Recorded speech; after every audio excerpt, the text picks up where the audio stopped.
Bonjour à tous! Aujourd'hui, on se retrouve pour une vidéo spéciale shopping puisque j'ai décidé de vous présenter tous les achats que j'ai réalisés au Japon.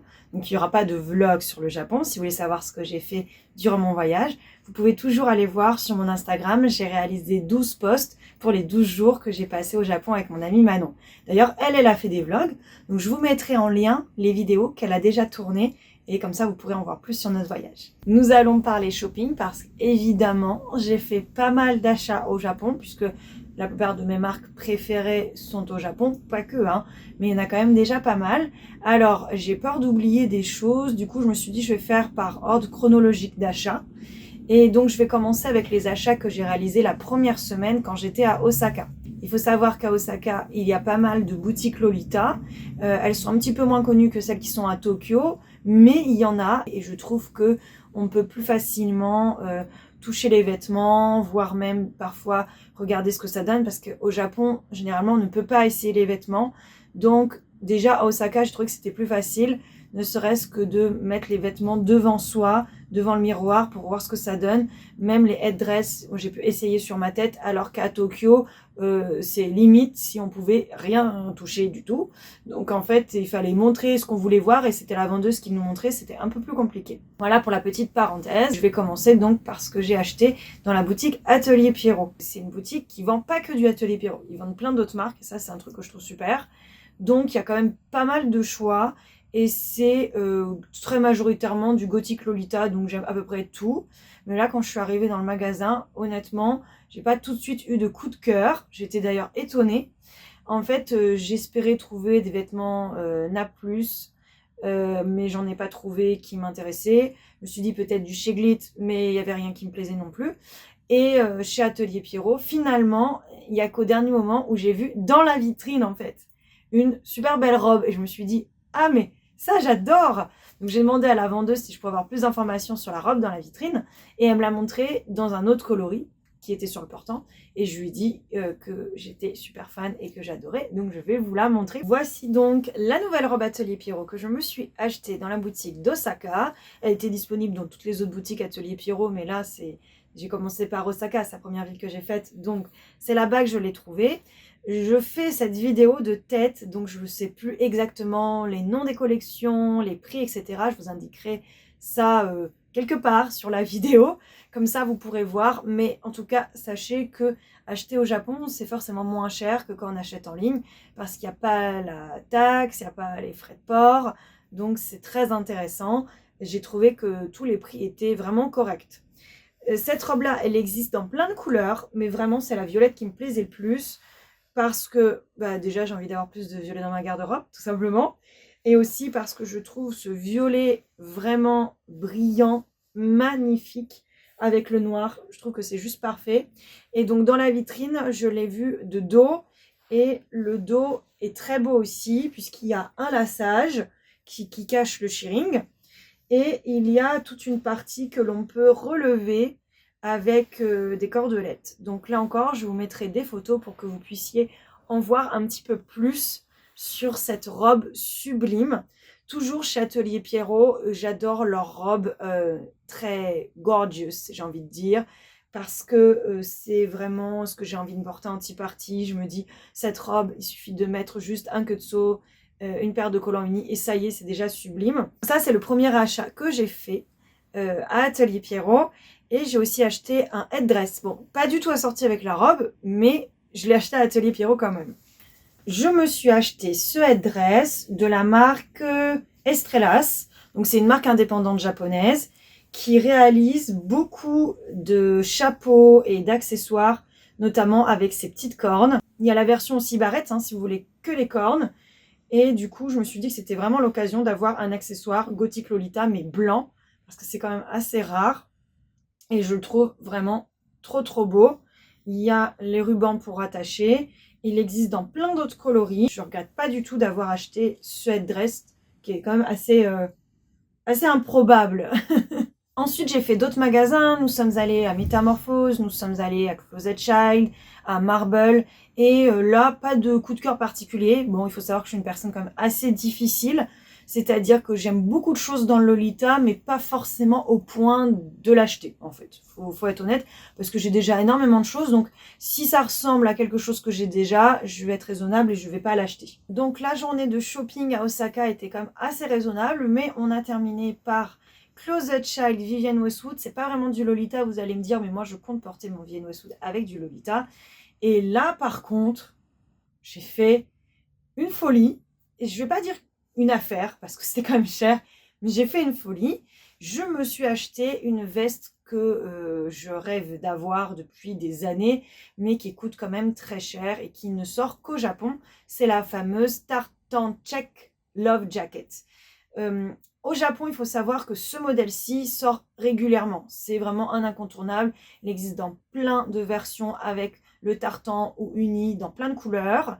Et les prix sont assez fixes. En ce moment, avec le taux du yen, ça fait environ 400-450 € la veste. Du coup, bon, j'avais pas vraiment en tête de m'acheter cet item qui est quand même très cher. Mais il se trouve qu'à Closet Child Osaka, j'ai trouvé la veste à ma taille et dans mon coloris préféré. Donc, sur le moment, j'ai dit à mon amie Manon, de toute façon, je suis sûre, elle va pas m'aller la veste et elle va être beaucoup trop chère. Et finalement, j'essaye la veste et elle me va. Et voilà, moi, j'ai trouvé que là, le prix d'occasion, je l'ai payé quasiment le prix neuf. Je l'ai payé 400 €, donc c'est quasi pareil. C'était pas vraiment moins cher, mais c'était mon modèle préféré. Donc, ben, je l'ai pris, voilà. Je vous montre la fameuse veste.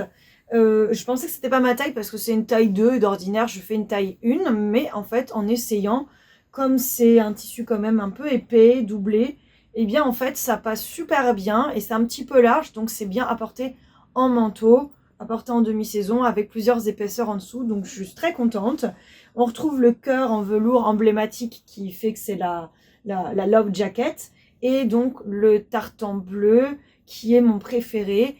Au même moment, sur le site, il y était aussi dans un ton bleu, mais c'était plutôt bleu mauve rose. Alors que là, on est plutôt sur du bleu marron, très foncé, presque noir. Donc ça correspond plus à mes couleurs. La version rouge, par exemple, je l'aime beaucoup, mais comme j'ai déjà une veste en tartan rouge, voilà, si ça avait été la version rouge, je ne l'aurais pas acheté. Là, c'est la version mieux, c'est ma préférée, donc je suis trop contente.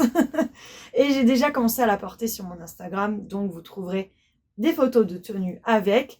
Je n'ai pas résisté, c'est la saison idéale pour la mettre. Et du coup, zéro regret, parce qu'au final, après, quand je suis allée dans la boutique Vivienne Westwood à Tokyo, bah, je ne l'ai même pas vue, alors qu'elle était sur le site. Alors peut-être qu'on peut demander aux vendeurs dans quel magasin, parce qu'il y en a plusieurs, dans quel magasin ils stockent les vestes. Je ne sais pas exactement, je me renseignerai pour la prochaine fois. Ou alors je commanderai directement sur le site avec livraison au Japon. Mais là, en tout cas, pour moi, ça me semblait être une super opportunité. Et ensuite, c'est à Tokyo, nous avons prévu une journée à Harajuku. Donc évidemment, shopping, ça c'était sûr. Quand vous rentrez dans la forêt Harajuku et que vous allez à l'étage où il y a quasiment que du Lolita, pour commencer, la première boutique sur laquelle vous pouvez tomber, c'est Mio Matsuda. Alors c'est une marque que je connais depuis très longtemps, mais je n'avais aucun item de cette marque. Tout simplement parce que c'est un peu cher, alors que les designs sont assez simples. Voilà, je pense que c'est tout. Mais par contre, une fois que j'étais dans le magasin, honnêtement, j'aimais tout. Parce que finalement, ces designs simples, je crois que ça correspond bien à mon style. Ça se correspond à ce que j'aime porter. Donc, j'avais à peu près envie de tout acheter. C'était très difficile. Surtout les robes, il y en avait énormément qui me plaisaient. Il y avait des très beaux manteaux, il y avait des très beaux boléros. Enfin, tout était très beau. Je pense que lors de mon prochain voyage, je prévoirai un budget spécial Mio Matsuda. C'est une super belle marque. Et donc j'ai acheté seulement une robe noire unie avec un mélange de matières que j'aime beaucoup. Donc vous avez une espèce de jacquard sur le devant avec des motifs de fleurs qu'on retrouve sur les côtés de la robe. Ça, je trouve que c'est vraiment très élégant, ces ceintures sur le côté. Après, il faut savoir que, mis à part quelques élastiques en dessous des bras, c'est quand même vraiment de la taille unique. Il y a zéro shirring dans le dos, il y a zéro lassage. Donc par chance, moi, c'est ma taille. J'ai dû quand même changer les boutons des bretelles puisque les bretelles sont réglables. Elles étaient pas vraiment ma taille, donc je les ai changées.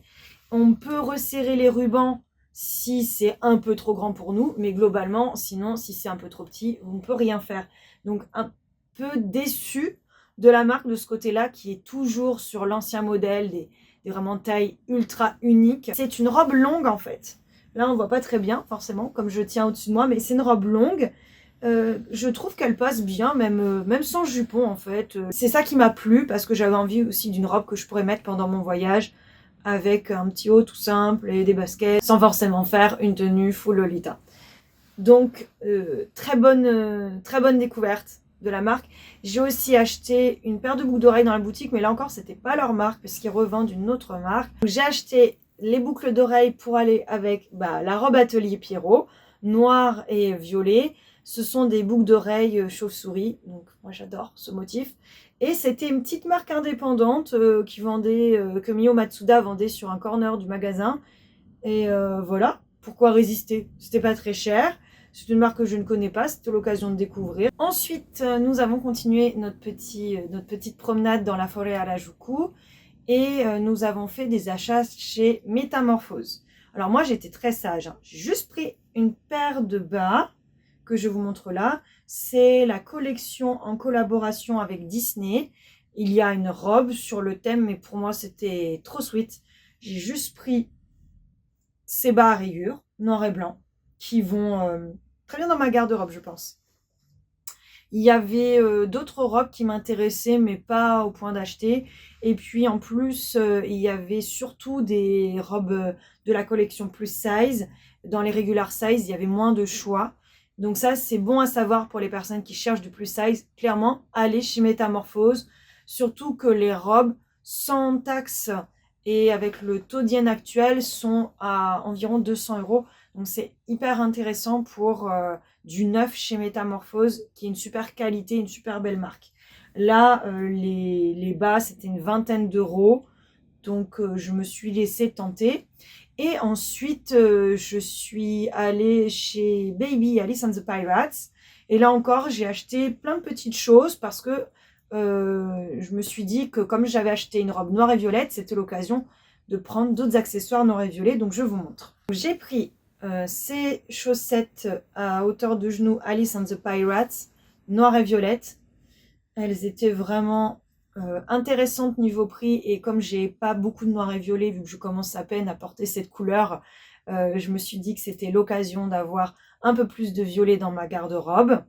Vous voyez, il y a déjà une coordination qui se profile là. Et comme aussi depuis l'hiver dernier, je porte du vert, j'ai acheté aussi ces OTK Alice and the Pirates, noire et verte. Un beau vert foncé avec le logo Alice en doré. Indémodable. Moi, je trouve que le motif comme ça, avec les losanges, c'est vraiment indémodable. Je n'avais que la version noire et bleu et noir et blanc. Et donc là, noir et vert, c'était l'occasion de prendre ces petites chaussettes qui ont coûté chacune peut-être environ 25 €, ou même pas 30 €. Donc c'était intéressant pour avoir du stock neuf et en même temps bien en accord avec ma garde-robe. Ensuite, j'ai profité chez Baby, j'ai pris un cardigan. C'est un cardigan assez simple qui correspond un peu à la tendance actuelle de Baby à ressortir des choses qui font très old school, avec notamment ici les broderies qui sont blanches, qui contrastent bien sur le noir. Et vous avez des petites perles ici, le ruban. C'est un boléro qui se porte très facilement parce qu'il y a juste un ruban devant. Et ce que j'ai beaucoup aimé, ce sont les manches aussi, qui sont des manches larges, avec plein de froufrous. Là, vraiment, dans la boutique Baby, on pouvait toucher à rien, à peu près. Sauf quand on était sûr d'acheter. C'est-à-dire, si on touchait pour mettre sur la caisse pour dire « je prends », ça on pouvait. Mais alors, pour regarder dans le rayon les différents boléros et cardigans, j'étais obligée de lui demander « qu'est-ce que vous avez comme gilet noir ?» Elle me les a montrés. J'ai demandé si je pouvais essayer. Elle m'a dit non. Elle les a étalés. Elle me les a montrés. Voilà, c'était un peu frustrant. Mais si vous êtes déjà allé à Tokyo, vous avez sûrement vécu ça. Et voilà, c'est ok, on s'y fait. Mais c'est assez bizarre d'être dans un magasin où on ne peut pas trop toucher. C'est-à-dire que si dans le rayon, on commence à toucher, déjà, ils nous regardent, ils nous fixent. Et la vendeuse, au bout de 2 secondes, elle va venir derrière nous et elle va nous demander si on a besoin d'aide, si on veut regarder quelque chose. Et si on lui dit oui, c'est elle qui va sortir les articles. Donc le boléro, j'ai pas pu l'essayer, j'avais peur qu'il m'aille pas, mais heureusement, c'est une coupe qui en fait est un peu lâche. Donc j'avais peur que ce soit trop grand, mais en fait, il n'y a pas vraiment de taille, donc ça passe super bien. Lui, par contre, c'était un peu cher, mais voilà, j'avais envie de me faire plaisir. J'avais envie parce qu'en plus, il est tout doux, il est tout beau, il est facile à porter. Je pense que je vais le porter hyper souvent. Donc, voilà, j'ai craqué. J'avais vu aussi un autre boléro qui m'intéressait, mais deux, c'était trop. J'ai vu aussi d'autres accessoires type headdress ou béret qui m'intéressaient. Mais là, bon, la facture était un petit peu haute. Donc, je me suis restreint à ce boléro que j'ai déjà porté plusieurs fois depuis que je l'ai ramené du Japon. Donc, ça montre que c'est un très bon achat. Là, c'est vraiment la saison pour le mettre, c'est super. Je termine par la dernière boutique dans laquelle j'ai fait des achats et pas des moindres. Donc c'était la boutique Majo qui s'appelait avant MR Corset. Donc aujourd'hui, la marque a changé de nom, elle s'appelle Majo et elle est en collaboration, je suppose, avec les designers de Etch Naoto parce qu'on trouve beaucoup de choses qui sont proches et on trouve du Etch Naoto chez Majo. Alors, moi, j'avais repéré des choses chez Majo qui me plaisaient beaucoup. Puis en fait, une fois dans le magasin, j'ai essayé et je trouvais que ça m'allait pas et que c'était vraiment pas terrible. Ça faisait grand sur moi, c'était... Voilà. Donc, pourtant, j'ai déjà des articles de chez Majo, dont un cardigan que je porte hyper souvent. Mais là, non, pas d'achat chez Majo. Par contre, j'ai acheté pas mal de trucs à Naoto. Notamment, en me promenant dans les rayons, je vois plusieurs robes de la collection Birdcage, qui est clairement ma collection préférée chez Naoto de tous les temps. Je veux dire, il y a déjà de ça 10-15 ans, il y avait déjà la Birdcage, enfin elle est sortie il y a 10-15 ans pour la première fois. Il y avait déjà la Birdcage et j'étais déjà ultra fan. Du coup, j'en ai déjà une Birdcage qui est noire avec des légers motifs bleus et mauve, mais essentiellement noir. Et en fait, j'ai vu qu'il y en avait d'autres. Il y avait une Birdcage grise, donc je me suis dit, waouh, c'est super intéressant en gris.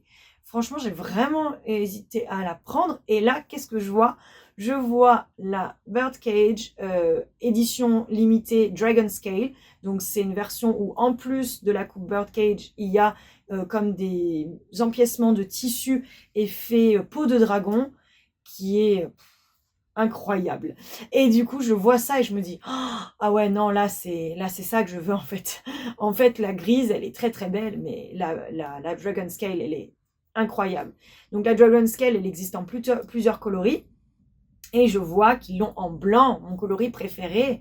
Parce que oui, comme j'ai dit en début de la vidéo, j'aime beaucoup le Gothic Lolita blanc. Et c'est assez difficile de trouver des pièces qui, même en étant blanc, ne font pas sweet. Qui fassent vraiment gothique ou là, dans le cas de la Birdcage, assez punk.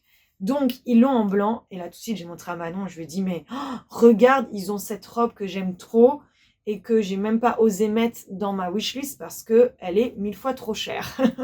Parce que déjà la Birdcage est chère et la Dragon Scale, édition limitée, encore plus chère. Donc la vendeuse commence à discuter avec moi, à me dire oui, mais le prix, da. Et moi, je savais très bien qu'en fait, elle n'avait pas besoin d'argumenter. J'étais déjà convaincue. Je sais qu'Etch Naoto, c'est cher. Je savais que cette robe-là était chère. Je me suis dit, on va faire un petit calcul. Donc j'ai fait un rapide calcul avec le taux du yen actuel. Il faut savoir que par exemple quand je suis allée la première fois au Japon ou même encore la deuxième fois au Japon, on avait il y a de ça 4 ans à peu près 100 yens, à peu près 1 euro. Là le taux de change n'est pas du tout le même. Donc j'ai pas vérifié sur internet mais 100 yens c'est beaucoup moins qu'1 euro. Donc tout semble entre guillemets pas cher parce que du coup le taux de change est hyper intéressant actuellement pour les Européens qui partent au Japon. Ce qui fait que la robe qui coûtait peut-être, je sais pas, je dirais peut-être entre 500 et 600 euros pendant des années, aujourd'hui coûte beaucoup moins cher. Et du coup, là, même si c'est très cher pour une robe, je me suis dit, si je l'achète pas maintenant, en fait, je n'aurai jamais les moyens de l'acheter plus tard. Acheter une robe 400 euros ou acheter une robe 500 euros, c'est énorme, 100 euros de différence. Donc là, je l'ai prise et en même temps, j'ai eu les taxes offertes et je me suis complètement lâchée. Et j'ai acheté aussi 2 paires de collants et en gros, avec les taxes offertes, c'est comme si les collants m'étaient offerts tellement il y avait un gros pourcentage réduit. Donc, grosse folie, mais aucun regret. Et là, pour le coup, c'était une affaire, je trouve. Donc, je vous la montre. Je vous montre ce trésor. Voici la robe avec les ajouts de dragon. Il faut vraiment, vraiment que je fasse une belle coordination avec pour vous montrer ça parce que c'est une robe qui est absolument incroyable. Il y a beaucoup de matière rajoutée au niveau des bretelles, au niveau du bas de la jupe, ce qui fait que finalement, ça a beau être, ok, c'est la cage, mais elle est très différente de la robe cage habituelle, comme j'ai. Et à l'arrière, par contre, full shearing. D'ailleurs, la cage en édition limitée existe aussi en plus size. Alors, je ne sais pas exactement jusqu'à combien elle va. Je crois que c'est 110 ou 115 de tour de buste. Mais voilà, je tiens à dire qu'Etchnauto fait des efforts pour avoir plus de taille. Et ça, c'est cool. Et là, par contre, c'est la taille régulière. Donc, c'est celle qui est à peu près entre peut-être 80 et 95 de tour de poitrine. Donc, c'est celle qui me convient. Trop de chance de l'avoir vue en magasin. C'est une robe que je ne me serais pas payée et que je ne me suis pas payée quand elle est sortie sur internet. J'ai vraiment, vraiment hésité. Mais je me suis dit, bon, déjà, la robe en elle-même est chère. Mais si en plus, je rajoute les frais de port, les taxes, je vais avoir les douanes. Donc les douanes, je me suis dit, non, non, c'est vraiment beaucoup trop cher, c'est pas possible. Alors que là, rien. Il y a juste le prix de la robe brute, sans taxes. Donc voilà, c'est la folie. Heureusement, c'était la fin du séjour, donc je pouvais me permettre. Je trouve qu'on dirait une robe de mariée gothic punk, c'est ça que j'adore en fait. Elle est vraiment sublime. Trop trop hâte de la porter, de faire une tenue avec. Vous verrez ça. Ce sera sûrement sur mon Instagram. Je sais pas encore quand. Il faut que je trouve le temps. Peut-être ce week-end, peut-être le week-end prochain. On verra bien. Donc voilà pour mes achats. Donc total, je vais faire un petit total comme ça que je vais ajouter à la fin de la vidéo. Puisque là, comme ça, de tête, je ne sais pas combien j'ai dépensé au total. Mais à mon avis, beaucoup trop. En tout cas, on est au-delà des 1000. Ça, c'est sûr. Donc, c'est pas du tout mon budget habituel pour le Lolita. Si ça peut vous rassurer, ce voyage au Japon, ça fait depuis à peu près 6 ans ou 7 ans qu'on en parle avec ma meilleure amie. Et ça fait depuis pas mal de mois, je ne vais pas dire exactement quand, mais je dirais 7-8 mois que j'économise pour pouvoir justement le jour J faire plein d'achats. Et pour les personnes aussi qui me connaissent bien, qui ont vu, cet été, j'ai fait pas mal de ventes aussi dans ma garde-robe. J'ai vendu peut-être une vingtaine de pièces, dont beaucoup de robes. Donc ça m'a permis d'avoir de la place, ça m'a permis d'avoir de l'argent et ça m'a permis de faire des folies comme ce que je viens de vous montrer. Donc je vous laisse avec des étoiles plein les yeux comme moi. Et puis on va se dire à très bientôt pour une prochaine vidéo. J'oublie pas les suggestions que vous me faites de vidéos et je m'excuse si j'ai pas toujours le temps de faire des vidéos régulièrement. Là c'est vrai que ça fait déjà 2 mois que j'avais pas publié de vidéo. Mais je vous oublie pas. Et puis comme toujours, je termine cette petite vidéo par une présentation de ma tenue du jour.